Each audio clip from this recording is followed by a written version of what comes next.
Ms. Bernstein, Ms. Christian, Yes. Mr. Globinger, Yes. Ms. Oliver, Yes. Ms. Shu, Yes. Ms. Young, Yes. Ms. Unical. Yes. Hey, thank you. We have a quorum. The first item on our agenda is the consent agenda. Is there anything that anyone would like to pull off the consent agenda for further discussion? Seeing and hearing nothing, is there a motion to approve the consent agenda as presented? So moved. Thank you, Barbara. Seconded. Thank you, Maura. Please have a roll call. Ms. Christian, Yes. Mr. Globinger, Yes. Ms. Oliver, Yes. Ms. Shu, Yes. Ms. Young, Yes. Ms. Unical. Yes. Okay.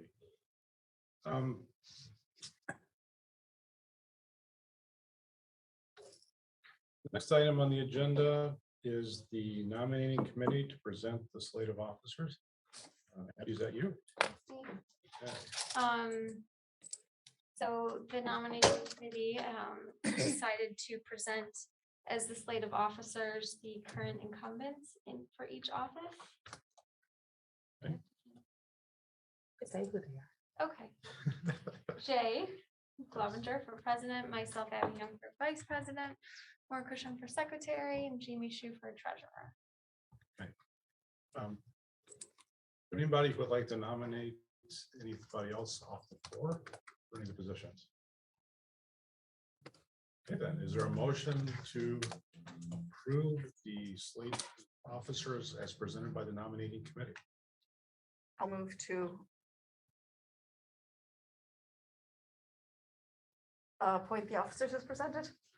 Thank you. Is there a second? Jamie? Jennifer, can we get a roll call, please? Ms. Christian, Yes. Mr. Globinger, Yes. Ms. Oliver, Yes. Ms. Shu, Yes. Ms. Unical. Yes. Okay, the motion carries. Congratulations, everyone, for being elected a second term. Congratulations to you, Mr. President. Thank you, Ed. Next item on the agenda is public comments. Is there any public? Anybody with comments in the chat? There's no public comments. Let's move on to the staff reports. Okay. So we have two presentations in the staff reports today. So first we have Amanda Marcus, who is going to share all the wonderful and fun things that. So thank you for having me tonight. As Kate said, I'm Amanda Marcus. I'm the Assistant Manager of Youth Services. And one of my duties as a member of the Youth Services Department is to help plan and bring about our summer reading program, which is always a very exciting time of the year and a probably busy time of the year, but a really good busy. We see a lot of patrons and get a lot of excitement for reading in the community. So we're gearing up for this year. And presenting our 2022 theme is Read Beyond the Beaten Path. And as you can see with this theme, our amazing graphic designer, Brittany, went with a very throwback summer camp, outdoor, exploring nature, lots of trees. We've got a canoe and a guitar. So again, combining reading with exploring and getting in touch with our local environment. So our little symbol on the side here, our little patch. If you notice in your folders, you have a magnet that has that same design on it. I'll tell you a little bit more about that magnet, what we're going to do with it. Another thing that Brittany did for us to help get outreach to our local schools, made a quick promotional video animated that has been sent to schools and up on our social medias.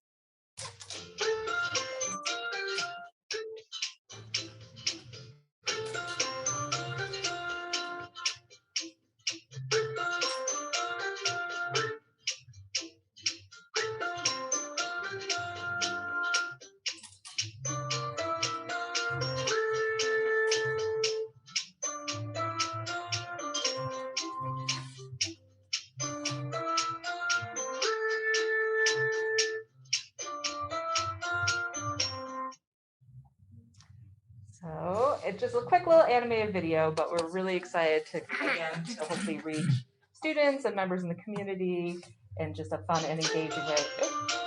There we tomorrow, to let them know about the summer reading program when it starts.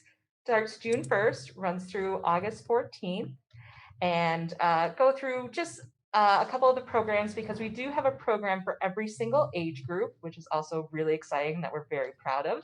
So our adult reading program, we try to keep it as straightforward as possible, because again, we want to encourage our adults to have a lifelong love of learning as well. So adults just need to read 4 books for the summer, and they've completed the program. And what you get for completing the program, pretty awesome prizes. You'll get a coupon to our Friends of the Library to pick out a free book from them. So we'll be partnering again with them, which is always something that we really enjoy and appreciate when we can work with the Friends of the Library. You'll also get an entry to try and win the grand prize, which this year is a family membership to the Chicago Botanic Garden. It's one of our local attractions that's always popular. This year we'll also have a bonus round for the adult program, which is kind of a new thing they're trying, but their activity is just do something outside, gardening, riding a bike around town, visiting one of our forest preserves. And for that, you'll get entered into a drawing to try and win a REI gift card. So, and you also, for finishing the program for the adults, we can pass this around, a beautiful tote bag. It might look familiar because it's actually the same tote bag as our circulating tote bags out on the lobby. They've been so popular, we've had to order even more. Our patrons really appreciate having something to bring their books back and forth to the library. So we thought this year, why not give them as one of their prizes, a piece of the library they can take home with them and keep with them. And again, support their lifelong love of reading by actually giving them something to bring their materials back and forth from. So very excited about this. The colors are different than our lobby ones, so they won't get confused. And they're a very exclusive item just for this summer. So want to collect it. That was Amanda's subtle way of saying that, please remember to sign up. Yeah, so just by reading 4 books, adults get a tote bag. And then we do have a teen program. This is one of our newest programs, but is proving very popular. And for our teen program, since we've done it a couple years, our teen librarian, Bridget, really gets a lot of feedback from her teen advisory board members. So they've had a big hand in it this year. Every year we kind of improve it a little more. So they really encourage that to do track minutes of reading. So that's each of the circle is 30 minutes. And then each of the 4 levels adds up to 10 hours. Because the teens really appreciate having that flexibility with their busy schedules. If they, found some time to read for longer periods, that they could track that more and be rewarded for that. I think some of our teens also kind of like with Netflix, like to binge their reading when they have free time. So this format works out really well for them. At each level, 2.5 hours, they check in. They'll get a set of coupons to some of our local businesses. And they'll also get a drawing ticket to try and win one of our grand prizes. For the teen program, we actually purchased a $100 gift card from BookBin. Again, what's better than getting $100 to spend at our gem of a local bookstore to also encourage reading? The teens are really excited about getting a Target gift card this year. So you're more than happy to have that be one of the grand prizes they can try and win. And a set of AirPods. Electronics are always a high ticket item that they appreciate. And just like the adult program, the teens also have a bonus round. Again, these activities to encourage teens to read beyond the 10 hours if they so choose. Again, tied to the theme, read outdoors, possibly read outside their normal comfort zone by reading a book not set in the USA, reading an award-winning book that we have. If the teens finish the bonus, they get a tote. They also get an extra entry into the grand prize drawing. And then the youth program is really similar. There's 4 levels, but with the youth program, rather than minutes, we track days of reading. With the youth program, we really feel it's important to get families and kids into that lifelong love of reading and by making a habit of reading. So, and we let the families decide what reading every day means. If it's 30 minutes, awesome. If it's more, great. If it's less, that's totally fine too. It's just that habit of reading we find so important for encouraging lifelong literacy. So after 5 days, the kids can check in. They'll get a set of coupons, again, from some of our business partners. Dairy Queen, we're partnering with this year. Local Dunkin' Donuts franchise is partnering with us, the Northbrook Park District. How About Learning, a local tutoring center downtown, and a lot of great other prizes. And they also get a ticket to the grand prize drawing. So the kids we also purchased a $100 gift card from Book Bin. In the works with George Garner Recyclery, because they always like to donate a bike, and we're happy to work with them. The Northbrook Civic Foundation is going to donate 3 wristbands for Northbrook Days. Again, a very high desired item to have that unlimited wristband, and lots of other great prizes as well. The youth program has a bonus round again. Again, if they finish all the activities, they get a tote, extra drawing tickets. And again, just to encourage those kids that want to read beyond the 20 days is always exciting. I forgot to mention for the youth, and I'll talk about the baby program, when they get to the end, they get to pick out a free book. Again, supporting that lifelong love of learning, a book you can take home, keep with you forever and always. And our baby program is targeted to ages 0 to 2. And rather than tracking books or minutes, we supply a suggested list of early literacy activities to do with baby. And these are kind of open-ended and beyond just reading, but like doing a rhyme with baby, getting outside, playing with bubbles, encouraging sensory, eye tracking, playing a song together, music, rhythm. All of these things really help strengthen early literacy development in our youngest readers. And so at 10 activities, they get a halfway prize, which is a shaker egg. Again, music, rhythm, one of our favorite toys to have in story time. And then at 20, they'll get a board book and also a tote bag for baby to carry their books around. And also entries for the grand prize drawing, which for the babies, a year's membership to the Coles Children's Museum and a play sand table, again, to help support that. And last but not least, can't fail to mention our summer reading kickoff celebration. So this is our big event to welcome the community, let them know about summer reading, come and get really excited about it. They can sign up. It's going to be June 5th on a Sunday here at the library. We're actually going to close off part of the parking lot, so we have lots of space. We'll have some games set up, a craft, and we're going to have live music at 3 p.m. from the Chicago Barat Band. They're an Indian wedding band, so we're very excited about that. We also talked with just this week, Bach to Rock, the music learning school. They're going to come in and do an instrument petting zoo, so that's going to be an extra addition as well. And it's just going to be a really fun day. We're really excited about it. And then the giveaway for the kickoff, for those that come that day, another exclusive will be the magnet. So another way to promote summer reading throughout the year. And our last slide is just some of the different organizations and groups that we're working with. And I'm sure this list will grow as we get closer to the day. But, yeah. Wonderful. Very exciting. And you had shared this with the local schools, right? Mhm. Okay. Yep, we've been in contact with the school, so they've gotten the promo video that they can Okay, show, and they've also perfect. gotten a digital flyer for the digital book bags. Okay, great. Yep. Are you gonna talk about this?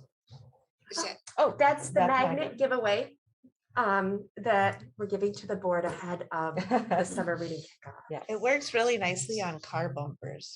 Yeah, we got the specific ones that are good for outdoors and indoors. So, nice? The graphics are really Aren't they wonderful. wonderful? Mhm. Great. Yeah. Very excited about the graphics. I do have copies of the logs because they're all slightly different. If people want to pass those around with them. Again, Brittany she does great work all the time, but for summer reading, like we're blown away. Every time she comes out with a new piece of collateral, we're so excited. Are they doing are they logging it on paper or online or? Yes. Okay. got it. Yeah. We're gonna have the online component again this year. They can log online or they can come in. You can also call the service desk. They can email. We'll do the logging that way as well. Goal is to focus on getting people reading, less about them worrying about how to Right. record it. So we try to make that as easy as possible. Thanks, Amanda. Thank you. Thank you. Okay, and so then our second presentation today, it's a very different presentation, but hopefully will be equally interesting to the board. I'm pleased to welcome Jack Cook, who is from Cook and Coker Insurance and is our insurance broker, and he helps us make sure that we have the appropriate coverage for the library for liability. Cybersecurity, as I'm sure everyone is aware, has become very much forefront of mind, and I thought it would be helpful for the board to be aware of just how what that landscape looks like, what has been happening, and what Jack does through our insurance. It really pairs with our IT to make sure that we're keeping the library as safe as possible. So everyone, this is Jack. So much, Kate. Such a hot topic as of late. And, I've been in the insurance business for over 25 years.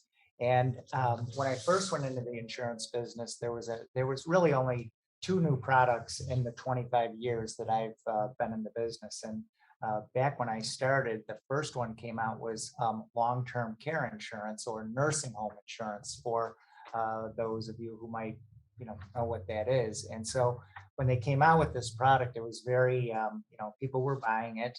And years later, they found out that that everybody was using the insurance. And so instead of paying $2,000 a year, they got an invoice for $13,000 a year because they didn't, at the time they sold it, they didn't realize that everybody was going to have a claim. And so come along, and this is the same thing that's happened now towards the middle or end of my career with this cyber liability insurance. When the internet was created, it opened up a whole new rules or a whole new need for a type of insurance policy. So I like to talk about what was theft before this, before cyber liability. If you think about it, in the early 90s, it was somebody that was going to break into the library or to a business, and they would steal a picture on the wall. They would steal some furniture. They might steal some petty cash or something.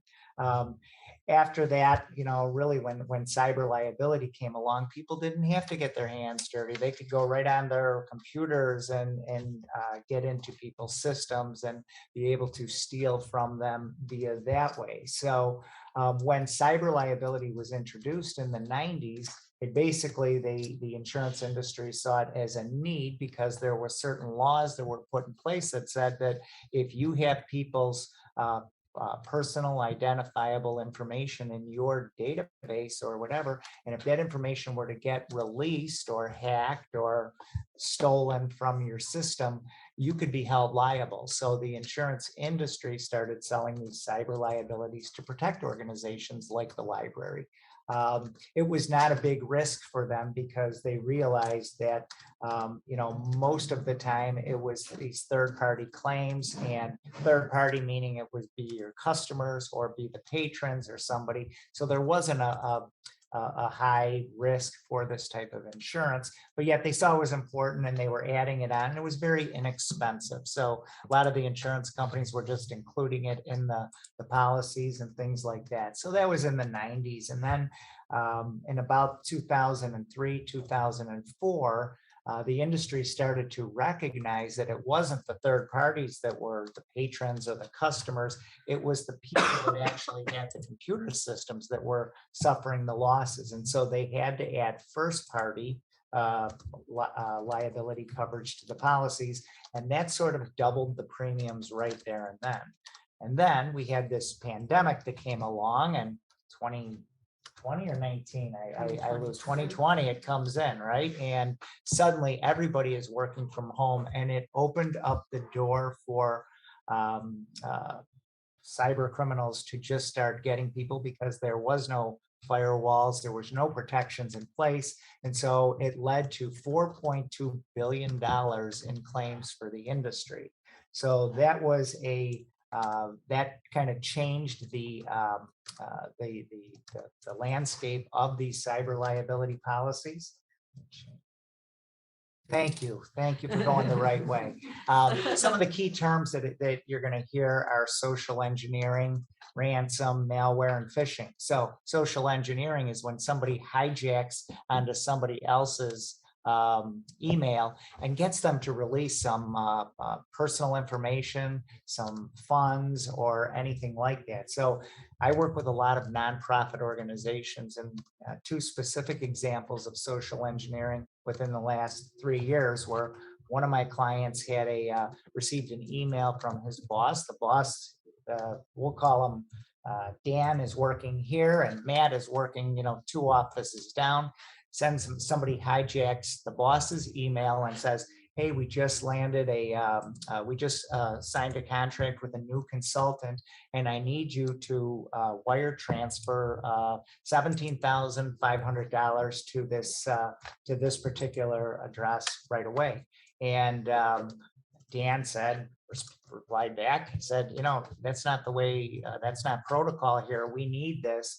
And Dan goes ahead and he says, oh, okay, well, or the boss comes back to him and says, no, I really need you to do it. I'm tied up in meetings and I need you to do it right away, or we're going to, this deal is going to fall through. I really need you to do it. So at the end of the day, Dan walks by the boss's office and says, hey, just so you know, I did get that wire transfer out. We're all set. And of course, the boss looks up and says, what wire transfer? And that was the start of the first one where I saw, and when I read the emails of the cyber criminal, it makes the hair on your back of your neck stand up, because they are so tricky and so aggressive. So that was one of them. The other one was somebody reached out to somebody. It was the day before either Labor Day or Memorial Day, I'm not sure, and said he was from the accounting firm. He jumped on and said he was from the accounting firm and he needed all the employees' W-2s. And the person went on and he didn't see anything wrong with that. The controller, he sent the W-2s, knew right away that was not something wasn't correct. And of course, it wasn't. Nothing really ever happened. It went nowhere. They were able to kind of shut it down. But part of the cyber liability policy is that you do have somebody to reach out to. They call them a breach coach, and they'll kind of advise you as to what to do and how to do it. So social engineering is a big one. The other one is when they will install malware into a computer system. And this is probably the biggest one for what we saw during the pandemic. And they would require ransom from these organizations. So they were going to cities, they were going to villages, they were going to businesses. Basically, they go and they encrypt your computer system, your website, or your network. It's basically a black screen saying that if you don't send us a check for X amount of dollars, we are going to completely annihilate your system. And so you run the risk of saying, do I really want to pay $20,000, $10,000, $100,000, whatever that is? And, or do we want to risk them, kind of call their bluff and just see your complete network system go down? So that's a big problem. And then, of course, we have the phishing deals. And this is my insurance company that basically they sent this out to all the policy holders so timely on May 11th of this year, basically saying that somebody got into the system and they are sending emails out to their policy holders, me being a policy holder, and on there was an attachment that said, once you click the attachment, it was saying we need your premium payment to be ACH'd or wire transferred to this amount. And then this is basically my insurance company saying, please do not, do that. We will never send you an invoice over an email. So these phishing attempts where, people hit on links and that basically lets the cyber criminals in. And every office has one, and at Cook and Coker Insurance Group, I'm that guy that's always kind of hitting the links, and everybody's like, no. So, we have proper controls in place, as does the library, and but it is something that is really on the uptick. And I mean, everybody probably, I know some companies that actually send out test fake emails to see who, but do you do it here? Mhm. Wonderful. Yeah, it's really good. So Anna to my left probably wakes up at night thinking about these terms, because basically anymore. not anymore. What the insurance industry did is they got so tired of paying out these claims that they basically put in place this multi-factor authentication that basically said that it's going to be another level of when you enter your credentials into your computer system, a second text will go to your phone, and you'll have to put in a second one so that if somebody does hack into your system, they will be able to, they wouldn't be able to get that second text to actually get into your system. So insurance companies, 5 years ago, 3 years ago, they used to give you a discount on your premiums if you had it. Now they flat out will not write you. And we kind of experienced that here with the library here with Travelers Insurance Company and many of the other clients that did not have MFA. I'm told that it is 99% there. So that is really great news, but it is the future. This is the future of, these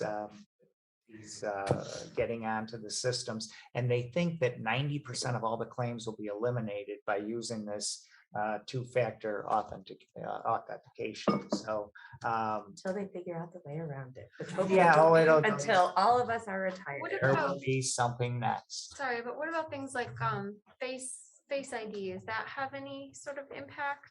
Not yet. They haven't imposed that as of yet. But I mean, does it add an additional layer in addition to this multi-factor of security or? It could be a third, but right now it's just where you get, you enter the stuff in and then it sends it to a different place so that it doesn't get it. But right now there's that. I've not heard any. And we don't use the phones. We use this thing called the YubiKey that we put into the computer, and it provides the second, and then you put your finger on this and it knows who you are. Oh, wow. It's not fingerprint though. Yeah. Oh, It's just touch. It's, yeah. Yeah. okay. So that is a new, that's a big hot topic on, most businesses is this MFA. And so what happens after there's an attack? First thing is that most people don't realize that when somebody infiltrates their system, they really don't know anybody was in there. I think the average date that I've heard is 212 days after. So some people don't realize, that somebody's been kind of going in the system. So if there is an attack or if there was an attack and there is money that has, you have to determine how it happened. That is, I think, one of the biggest costs is going to be the how. How did they get in here? That would be my question at my business is, how did somebody get in here? How did this happen? So they do, part of the insurance policy, they do cover this forensic cost where they will bring professionals in to find out, to determine exactly how it happened. The cost of that, I think, is $2,500 a day, and the average cost of a claim is $20,000. So that's how I came up with that. Ransom cost, if in fact you did pay. So when you pay, it is covered under the insurance policy, though in Washington, I think President Biden already said something like, we need to stop people paying these ransoms because it's getting out of control, and that, we're all going to pay for that with the insurance premiums that are going up. But if you're one of the victims of a ransom attack, it's kind of like, what do we do? So you are your hands are tied. So you can add in what that would be, the funds transfer cost for those people that do wire money to a different address. Was it 25,000? Was it 10,000? Whatever that cost is. Legal fees is if somebody's personal identifiable information gets sent out on the dark web. Where I see the risk here in the library is probably not for the patrons, because I always say you could go pick up the yellow pages and probably find the same information for the patrons, but the employees' information is in here. And if the system ever did get hacked, that is, could be a big problem if, 20 employees get their credit completely blown up. So, and it doesn't look good for any organization to have their system hacked. We've read about Target, we've read about Home Depot, all those places. So they do include this public relations cost to kind of come in and say, hey, this is what happened. This is how we're working on it, to kind of show it in a better light. Here's the policy that we have here at the library.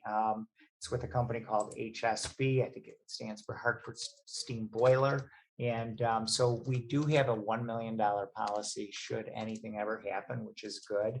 You can see it does cover the ransom and the extortion. Bricking is a term that they use if the computers need to be destroyed. If there's some extensive damage to them, they will pay up to $1 million for that. Network security and privacy is for that third party, those customers or those patrons, if they were the ones that came back on you, or it could be the employees. PCI, I don't know, do you use credit cards? Mhm. Okay, so should that, the PCI is the credit information.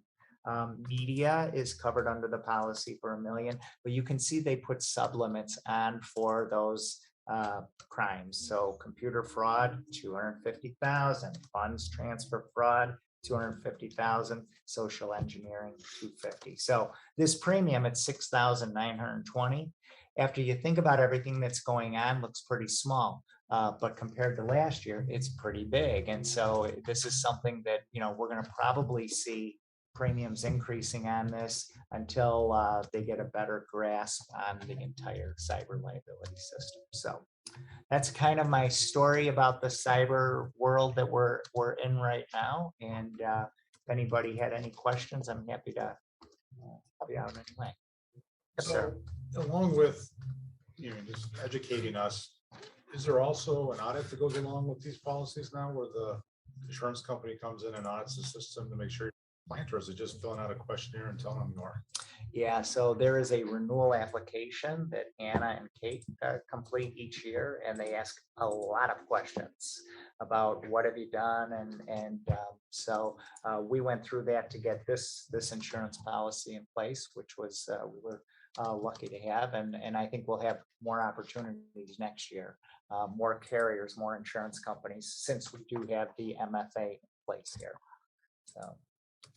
So we had MFA for some employees, not all.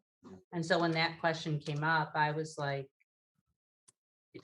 I don't know how to answer this question because we're not all, Right. we're only some. And they went to the underwriter and they were like, it needs to be all. So Yeah. that was why we couldn't stay with travelers. Mhm. But right now it's self-reporting. It's not Correct. the insurance company coming in. Yeah. Yeah, right. No, they don't come, they don't, they rely on you and, But I would imagine if there was a claim, oh, sure. they would look and be like, but wait, you said you did this and you don't. I like to say they like to look under the covers at claim time. Right? Yes. They'll take you on your word, and then when there's a Yes. claim, they'll want to revisit it and say, now let's pull out that application and see how we answered some of these questions. And so they're good about it, though. They're so, yeah. So how much was it last year? I think it was like It was like 3,500. Yeah, it doubled. Yes. This is normally something renewed annually. Every year it comes up. It Yeah, comes up and for renewal. we only got cyber liability insurance, 6 years ago? very And we new. were It's one a of new the product. first libraries Yes. to buy it. Yes. And now,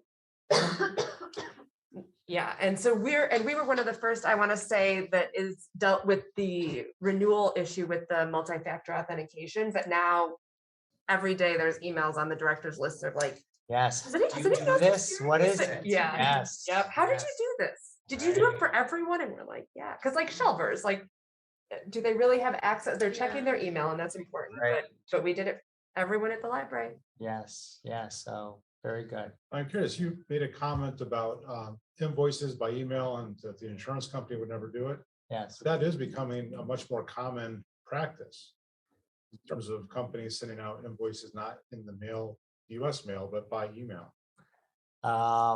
Yes, but my insurance company said, we will send you an email that says, go on our site, go to a next level and your invoice will be there. We will never send you via email. Here's your invoice. Like as an attachment. Yes. Oh, that's interesting. That's why they do that. But like NICOR sends you email bills. Like there's some utilities and stuff that do. So I see it's kind of like a gray area. Yeah. So that's Well, I where mean- people are going now, is they're trying to do it that way because it's cheaper. Sure. Yes. Right. Yeah.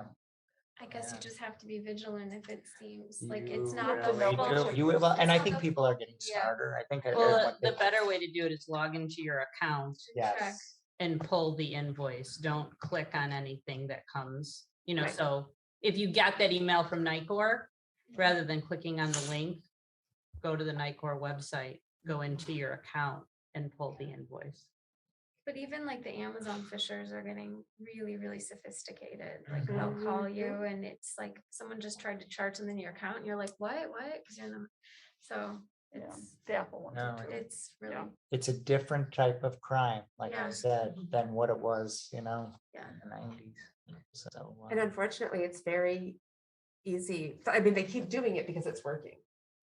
Well, if you're Right. just a little bit distracted and you're like, wait, someone's trying to charge $1,000 to Yeah. the Amazon account, like you're not, they just get you when you're not totally focused. and Yep. Right. It's very easy. I've seen it happen to many people. Yes, yes, and that's why you have insurance in case, you know, they're the back, you know, they're the backstop. So thank you so much for, you know, allowing me to come and talk to you about it. And if anybody should ever have any questions, don't hesitate to reach out to me. Thank you for coming. Thank you. Thanks, Jack. Great to see you, Anna. Okay, thanks, Kate. Thanks, Jack. Glad you made it back from your trip. You and me both. You and Yes, me both. yes. So. Yes. And then I just have a couple updates with my report. So in your blue folder, you did get the green packet. That is from Earth Day, and that was what we passed out to patrons. It is a reusable sandwich bag. So you can use that. Machine washable. It's insulated. Yeah. And then I also wanted to mention that even though it's hard to believe, the 4th of July is here close-ish. And so every year we do have, well, except last year's, wasn't one.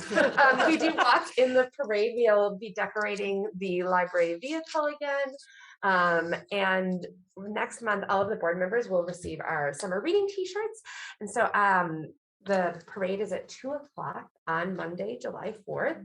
And I would love it if we had board members that were interested in attending. Feel free to bring anyone or any animals with you that you like.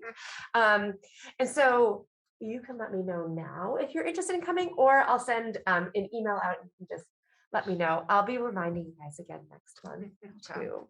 So does anyone know that they definitely want to do it right now? Not yet. Okay, I will probably, but I don't want to commit. quite that's yet. fair. That's totally fair. And then I also, we had our annual staff development day on Friday. And with that, we always celebrate staff anniversaries. And this year we had 2 staff celebrating anniversaries. The first is Jill Franklin, who is one of our reference librarians. You might recognize her. She does a lot our sustainability programming, and came and spoke with us early last year with the climate action plan. She was the library's representative on the village's planning committee for that. And so she is celebrating 10 years, which is very exciting. And then we also have Erin Ashman, who is one of our fiction and media assistants upstairs in our fiction and media department. If you've ever attended a library program, you most likely, in the auditorium, you most likely have seen Erin.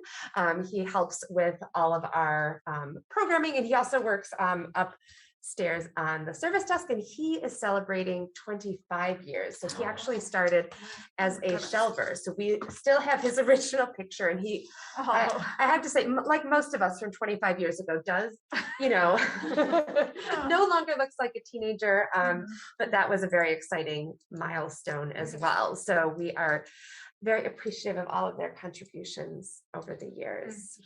So. And then I also, because it is May, which means that we did, in fact, finish our fiscal year, because our fiscal year is May 1 to April 30th.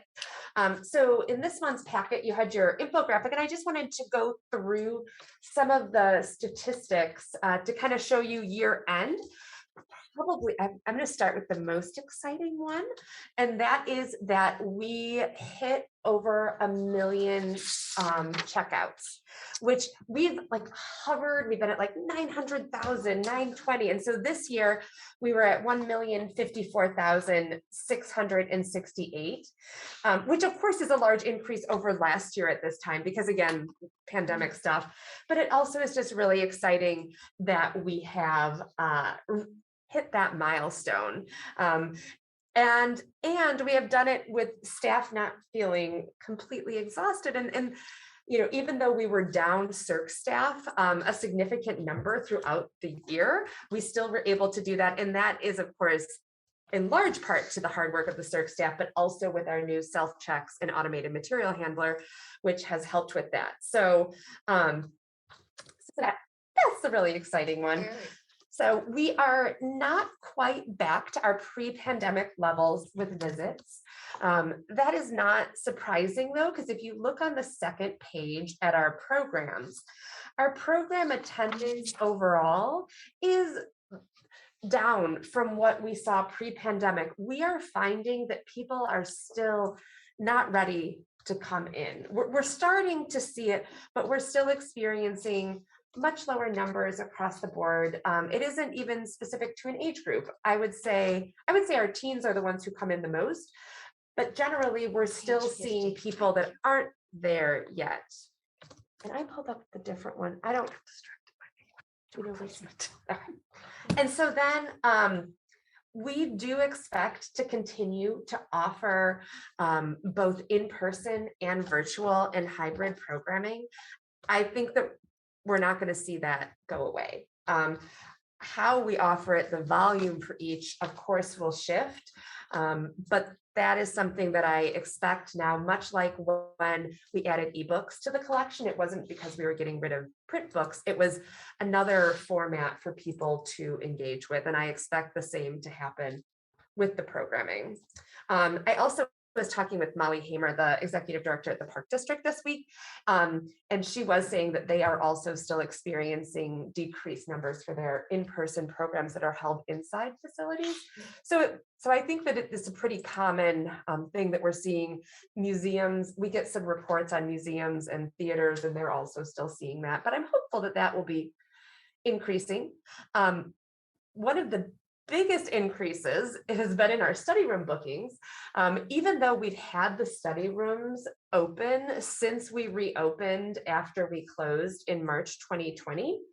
So since July of 2020, it really wasn't until this fall that we started seeing people really engaging with them at the level that we were hoping.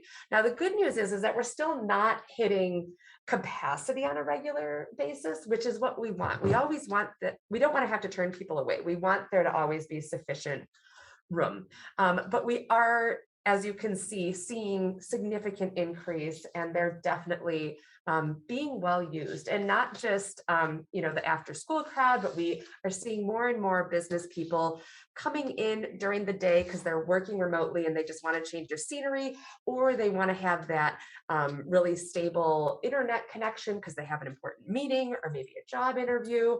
So I anticipate that we'll continue to see that number increase.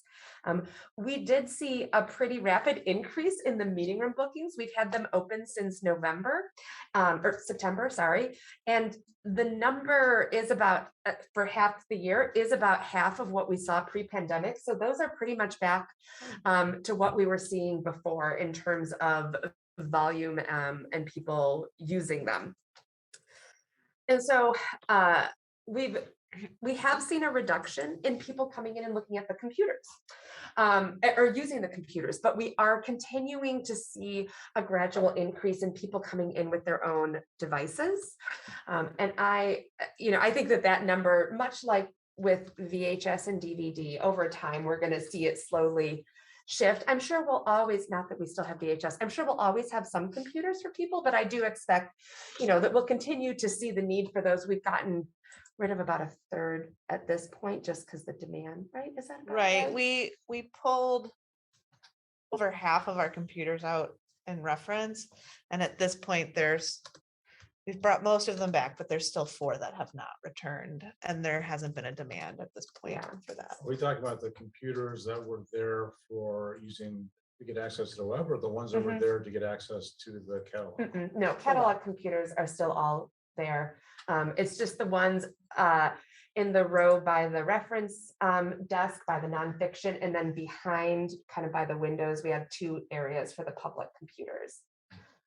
And you'll see they're not like before. You used to go and you'd walk down and all of the ones walking down were full. And now you'll see a couple people there. And so they're certainly still used, just not to the volume. But we do definitely see, we did this before the pandemic, but we've made sure all of the tables in like the open reference area are positioned by any outlets that we have, because inevitably if we didn't do that, people just move them. So we have them all stationed there because that is generally people aren't coming in to sit at the tables and not use a piece of technology. The comfy chairs, they'll sit in, read a magazine, read a book, look at the newspaper, but the tables are definitely for people that are coming in to work on different things. Before you move on, Yeah. when we start talking once again about some of the projects, are we going to be talking about increasing the number of outlets that are available? Yes. We could probably triple them and still not have enough. But yes, absolutely. And of course, that is kind of seeing where does the technology landscape take us. That is definitely very much on the list, because that has been an ongoing issue for a very long time, because it's that people have been bringing in technology, and that part of the building was built in 1999. So that was really before any personal computing. I think I got my first laptop in like 2001. So it's, yeah, but yeah, 100%. And then while we have not done a ton of outreach, we're starting now we've been able to get back into that. We have continued to see our homebound deliveries increase. And so that's been really great, because while we offered that before the pandemic, it was really only for a handful of people. And the pandemic, while that was not fun, is not fun, it has allowed us to market that. And so a lot more people in the community are taking advantage of it, which is wonderful. Not taking advantage of it, that makes it sound like it's a perk. It's a service that we want to offer, because we want everyone in our community to be able to access our resources. So that continues to be quite popular. Now, one thing that was not so great is our cardholder rate. So apparently there was some database cleanup that hadn't happened at the consortial level. And so the numbers that we had been recording, that we used to like pat ourselves on the back for, were had a lot of people in it that no longer either existed or lived here. So now we are sure that the database has been completely cleaned up, and Kelly and Linda and Jen, our CERC manager, have been working on a large campaign for September, which is Library Card Sign Up Month, so we can get those numbers back up to where we thought they were, but actually weren't. So what this tells us is that the people that are using the library are using it even more heavily than we expected. Now, we know that, the checkouts are obviously up. What we don't know, because we don't check this, is how many people are coming in and using the physical space without having a library card. And other than stopping people at the door and asking them, which is the opposite of the atmosphere we want to create, there isn't really a great way to check that. So we're going to be using different marketing efforts to try and encourage people to get it, even if they don't need it, just to kind of show that they have it, so that we're better able to track things. So that is where we are at in terms of the last year. So I would say that in some areas we've really gone above and beyond, especially the checkout staff have done so much to market our collections and make sure we're, the popular picks in the lobby, our 5 fresh reads, our book bundles that staff prepare. Those are, I think, what has, helped us get over 1 million. And patrons are very happy, but we're still not seeing everything at the same levels we were pre-pandemic. But we are continuing to see things increase. So hopefully by this time next year, we'll be saying like, oh, look at how great everything looks. I'm happy to answer any questions on any of these or give any additional information that people would like. With other libraries, do you see the same trends? Are they seeing the same trends? A little bit. What we are all seeing is a lot of people not coming to in-person programs. One thing that we're still seeing is a lot of people coming to virtual. A lot of libraries have seen that just completely dry up. So we're still having a lot of interest in that, which is great. Other libraries less so. Everyone is seeing a reduction in just number of visitors as well. Sure. And then I would say that in general, we've all experienced staffing shortages over the past year, as many industries have.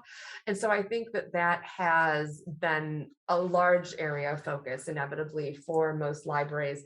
And so that is also potentially one of the reasons we haven't seen the numbers increase to the levels they were, not only because of patrons' hesitancy, but just because of ability.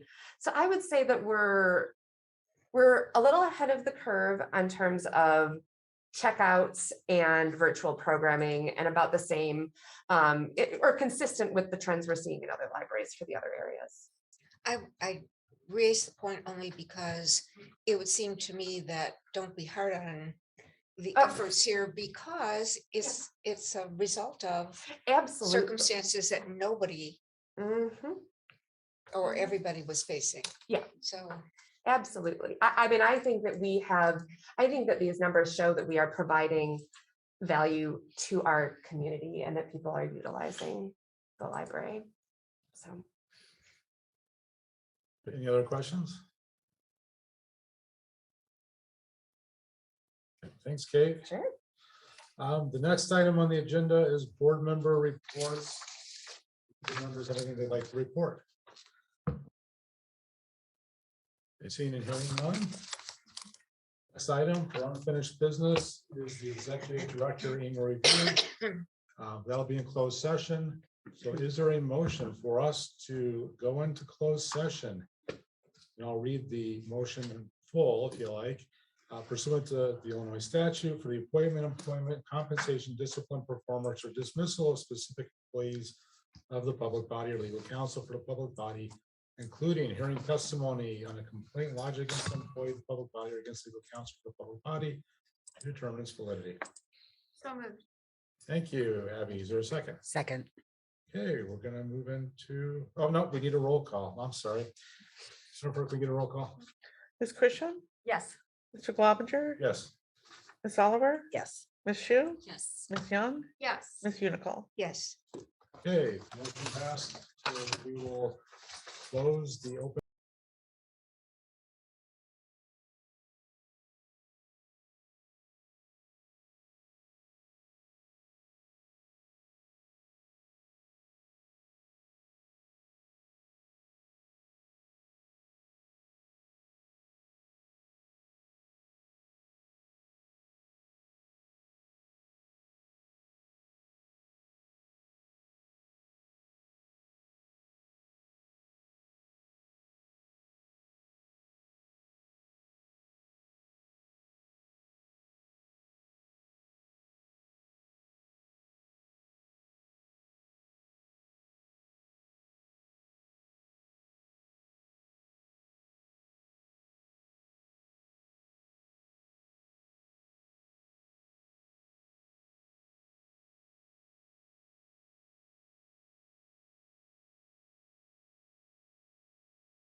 use the insurance.